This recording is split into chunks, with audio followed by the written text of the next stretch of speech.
সবাইকে স্বাগতম। আমি অপু, দেখছেন অপু ডেইলি ক্লিপ।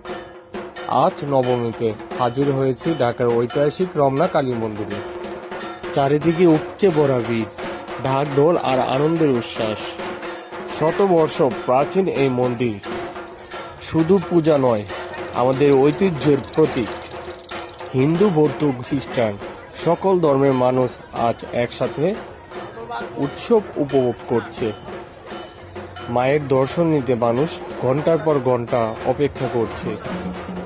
আর তার সাথে রমনা কালী মন্দিরের পুকুরের মাঝখানে দাঁড়িয়ে আছে এক বিশাল শিব মূর্তি, যেন স্বয়ং মহাদেব ভক্তদের দিকে আশীর্বাদ করে তাকিয়ে আছেন।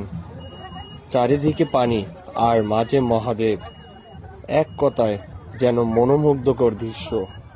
অনেকে এখানে এসে শুধু দর্শনই নয়, ছবি তুলতে আর ভক্তি প্রকাশ করতেও ভিড় জমায়।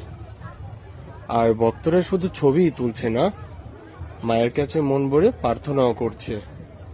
কেউ চাইছে সুখ শান্তি, আর কেউ চাইছে পরিবারের মঙ্গল। কারো চোখে আনন্দ আর কারো চোখে ভক্তির অশ্রু। আর মায়ের কাছে মনের বাসনা চাওয়াটাই এখানে সবার সবচেয়ে বড় প্রাপ্তি। এই ভিড়ের মাঝেও ভক্তি আর বিশ্বাস মানুষকে একসাথে বেঁধে রেখেছে। দেখতে দেখতে মায়ের বিদায় বেলা খুবই নিকটে। রাত পোহালেই যেন মায়ের বিদায় বেলা। কাল বিজয় দশমীতে মা চলে যাবেন, আর আমাদের হৃদয়ে থাকবে মার অফুরন্ত আশীর্বাদ।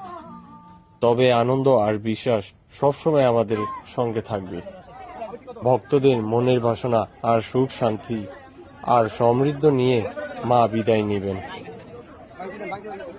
আর হ্যাঁ, আজকের এই উৎসবের আনন্দ দেখার জন্য ধন্যবাদ। সবাই আমার পাশে থাকবেন।